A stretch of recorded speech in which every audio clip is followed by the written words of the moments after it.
happens when I turn this button? How about if I do this? You know what's so impressive, though? Don't do that. No technical difficulties this time. Nope. Here we are. Here we are. And, thank you so much for joining me again for part 2. And, because I know that, I could talk to you forever, but I'm not going to quite go Joe Rogan with this because, he goes for 3 hours at a clip. And, I could easily talk to you for 3 hours, but I need to be sensitive to your time. Yeah, I think they schedule them 30 minutes apart. So Yeah. So everybody, welcome back to Rock Titan. And you are all too familiar with the face on the screen with me right now, Mitch Malloy, because, yes, true to both our words, we talked about a part 2 last time because, there were some things we wanted to talk about that we didn't have a chance to get to. So now, here we are, back on Rock Titan with Mitch Malloy talking about the last song, album coming out July 7th on all platforms. But for right now, I know that last time, Mitch, we talked about a golden ticket. Have any of those golden tickets been issued? Not to my knowledge. The label is doing that. Okay. I do not think that that's been decided yet. All right. Yeah. Okay. But I know suspense. The suspense. Yes. Yeah. So, for everybody, if you're just watching this right now between Mitch and myself, make sure you go back to our other part 1 of this podcast because we spent quite a bit of time talking about Mitch's lustrous hair and his beautifully white teeth. And, we found out that secret. But you're going to have to wait because we're not going to talk about that this time, But I will say that if I don't see you in a shampoo commercial in the next couple of years, Mitch, I'm going to be very disappointed. Sorry. Yeah, I'm working on it. I think you could give Troy Polamalu from the Pittsburgh Steelers a run for his money, man. Yeah. Although, I'm sure he'd run a lot faster than me somehow. But he can't sing like you. And no doubt he can. He can't play the not. guitar or the piano or the bass or the drums. I'm still amazed that percussion. He might be able to play percussion. Maybe, but so he looks like he could play. Probably. He looks like he's got some of that groove. Culture in him. Yeah. It's funny because I was so blown away when you were talking about all the different instruments that you play, and of course you covered how far back your experience with playing the keyboards and drums is. Yeah. Do you play anything else other than keyboard, drums, bass, and guitar? Percussion. Okay. All right. What about the harmonica? Harmonica. Yeah. There's like 1,000 harmonicas right here. Really? You never saw a Great White show, apparently. No, I never saw Great White live. No. He played harmonica live. Oh, I wish we could pick that up. Yeah, we're not able to pick that up. We're not picking it up. But I can tell you got the skills, man. You got like the Blues Traveler skills. Skills, baby. Hey. So we talked a lot last time. We talked about a lot of what went into the last song and just some of your previous experience with Great White and a number of other projects that almost were Chicago, which I didn't know about, which, God. I don't talk about that a lot, yeah. Yeah, no, that's phenomenal. And I know that in some of the shows you're going to be putting on, you did mention that we may not see a whole lot of this latest album of yours that's going to be coming out. We may not hear a lot of the new music, but that you would be surprising your audience with a lot of music that they might have seen you performing. With the likes of Chicago and or Van Halen, yeah? Yes, why not? Yeah, why not indeed? Why not?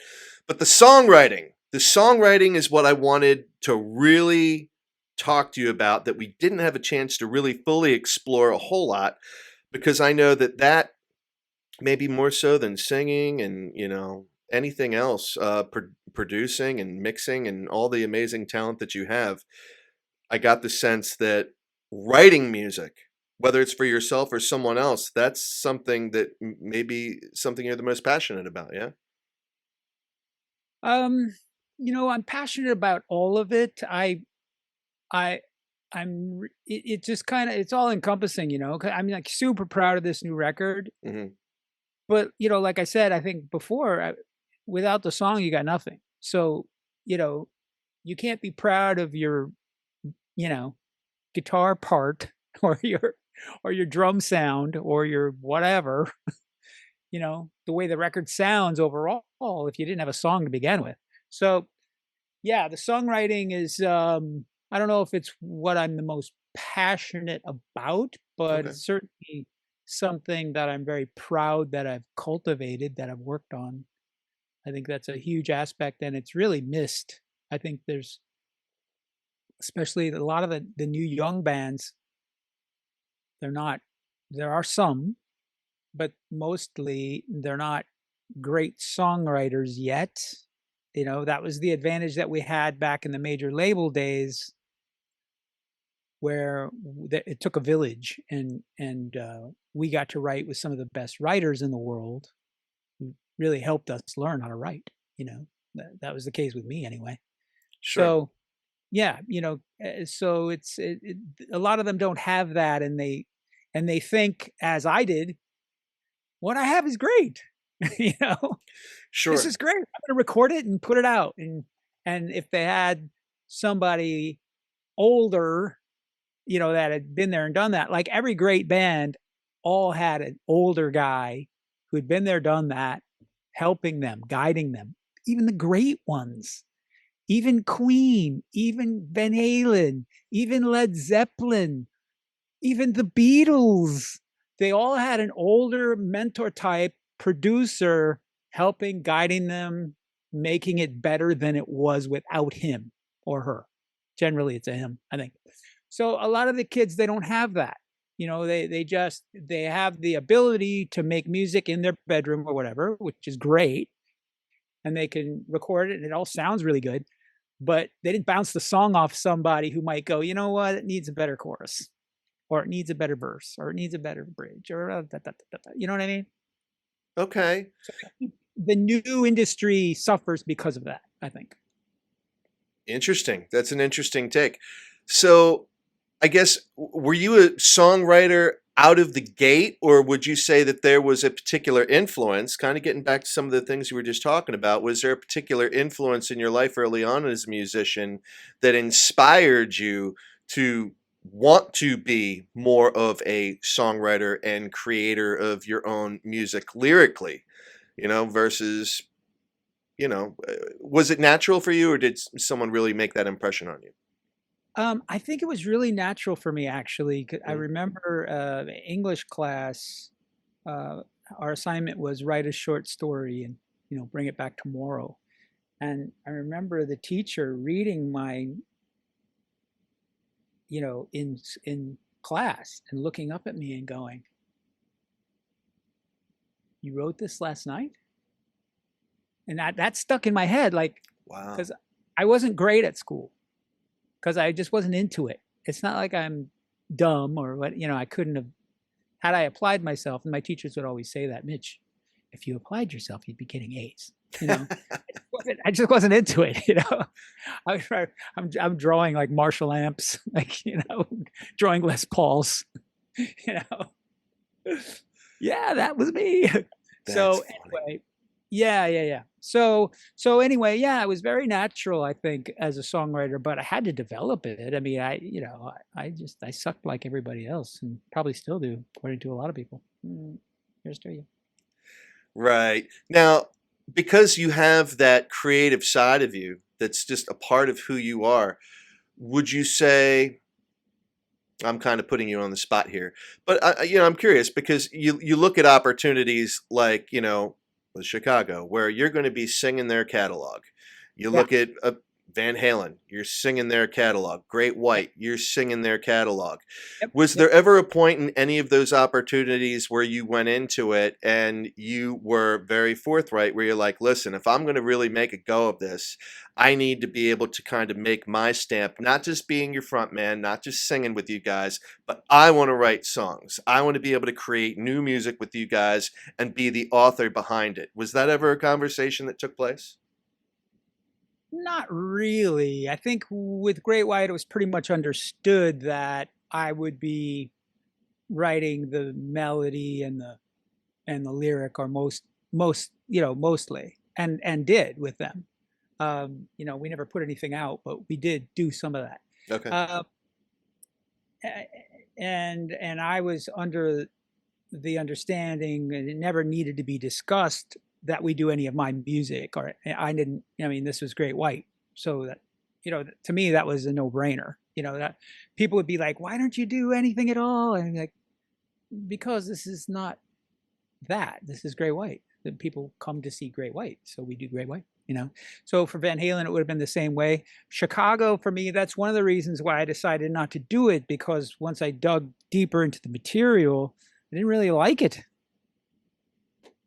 I mean, some of it I loved, but some of it I just couldn't wrap my head around it, and I was playing bass, right? So I was just like, because some of it was pretty jazzy, and I'm just not a jazz person. Okay.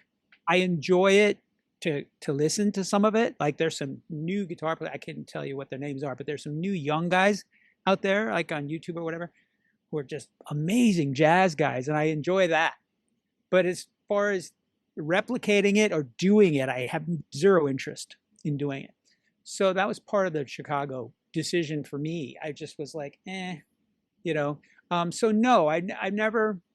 I think at a certain point, yeah, I'd want to put my stamp on something. I think even in Great White, I did that as a singer, because I sang the songs how I would interpret them, honoring what came before me, but then doing my own thing. So, yeah. Does that answer your question? Yeah, no, because it seemed to me that you would want to make your mark, because like even when Hagar joined Van Halen, right? Like they got to do what they did with Roth, but then they create this whole new catalog with Sammy, which is incredible, and then I know that when I found out you were joining Great White, I was kind of hoping for, that next stage. All right, they're great. They've got this huge, illustrious history.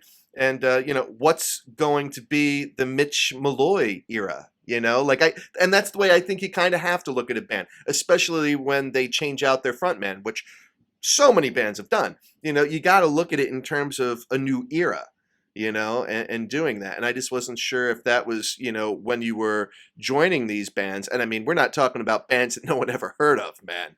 I mean, we're talking about, I mean, you're joining some amazing, right? So it's like, was there ever that thought, where they talk to you, it'd be like, hey, listen, yes, we've got this history. You're joining the band, but we want this to be the Mitch Malloy era. That's what this is going to be, No. Not really. I mean, No? no. There wasn't a lot of things discussed. All right. Fair enough. There wasn't a lot of discussion. Period. Fair enough. Now, obviously, you've got a really great thing going on with the last song. You're going to be out. You're going to be supporting it. And I have no doubt that you are going to find musicians that can do the parts, because you're not going to go out there playing the drums and the keyboards and the guitar and the bass all at the same time. It just can't be done, Unless, you're one of those backtrack bands these days, No, nor would I even want to do that. I have no interest. I was actually just talking to another musician about that, not very long ago, in terms of the backtracks, and because it's been like all over social media, it seems like the last few months, it's been, the talk of the town, as far as bands getting called out, and doing this, even though clearly it's Milli Vanilli, that goes way back in the day. It wasn't even their voices. It's not even like they recorded it and then they played it when they were performing live. It wasn't even them, Do you have any particular thoughts around that? Backing tracks per se? Yeah. Or yeah, just backing tracks per se. I think that's an interesting thing, because I think that if the person can't do it and then they have to do it, they have to fake it, I think that's bad. I think though, when you know that the guys up there are super gifted and they're super talented and they could do a lot of things, and they just to augment the show, they do a little bit, they just pipe in a little bit of backing vocals, but they're still also singing, like supportive. Sure. To do it like that, I think it's okay if it's done a little bit. I gotcha.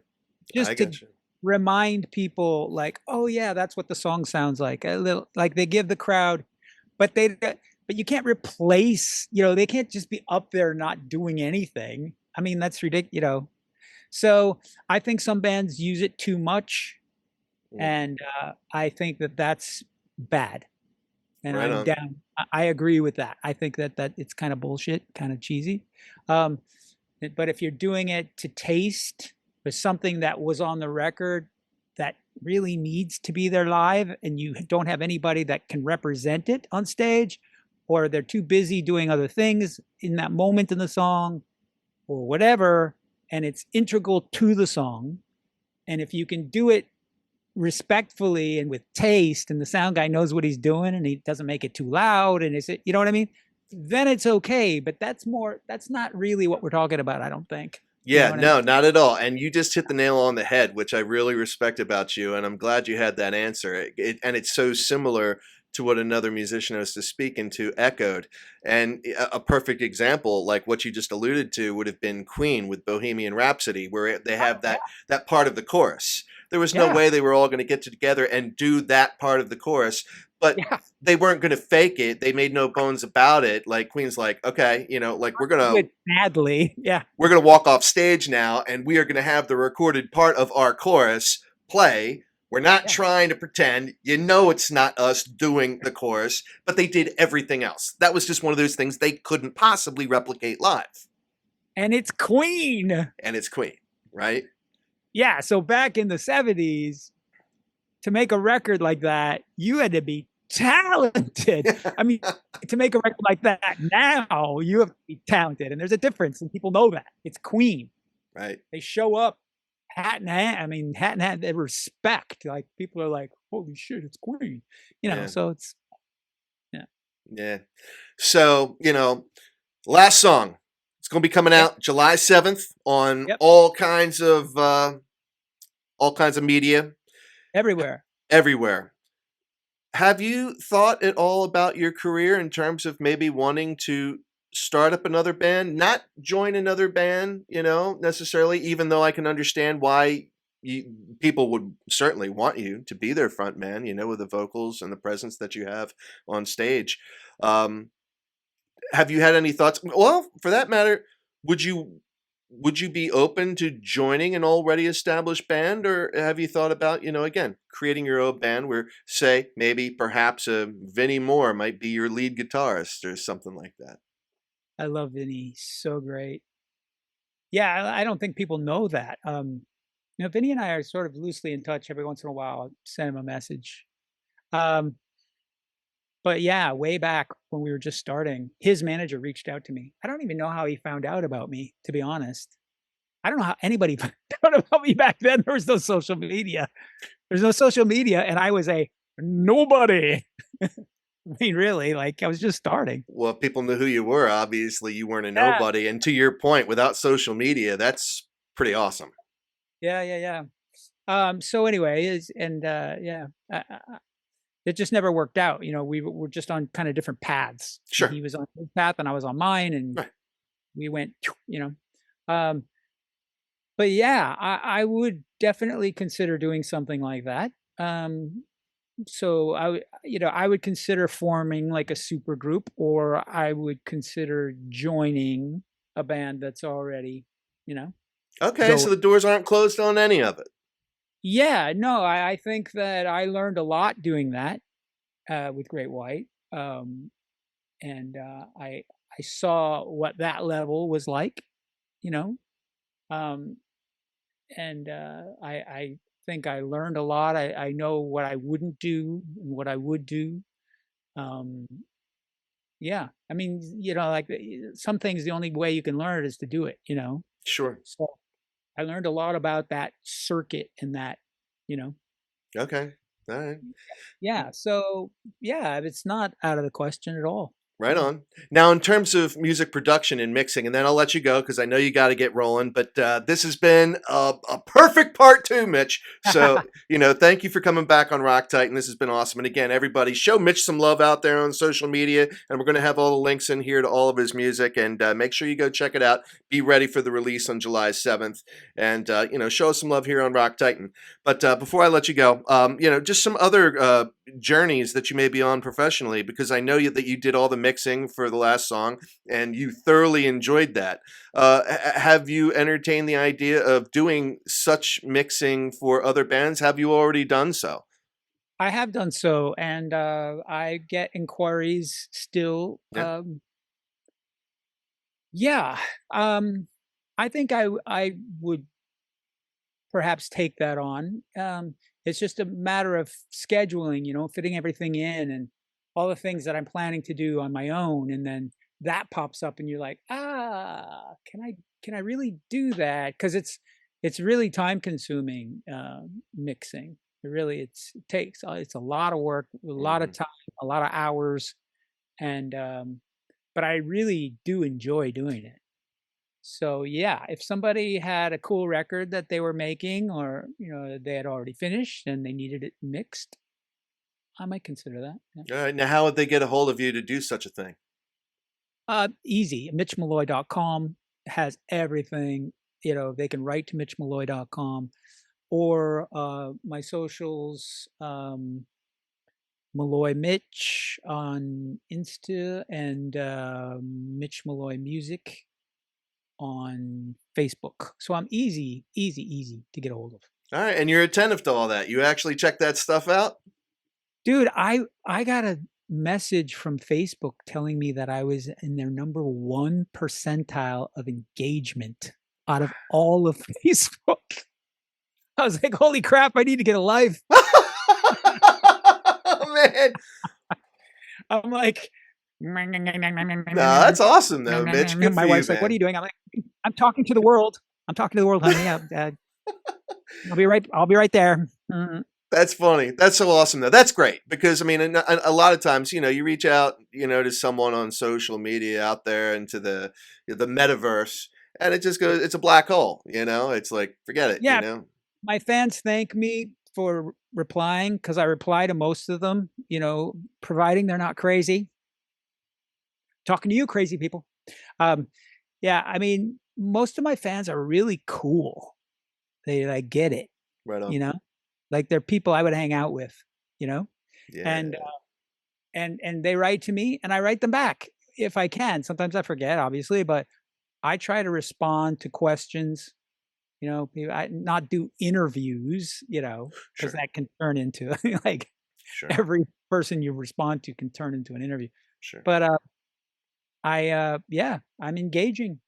Right on. We got to get you on Meathook, man. There's a Meathook platform out there where, fans can go in, they can look at your calendar, you make yourself available for whatever days you want to be available. And, people can get one-on-one time with you and, interview you, really, and just pick your brain on a variety of topics. And, it's a revenue generating stream for musicians and artists like yourself.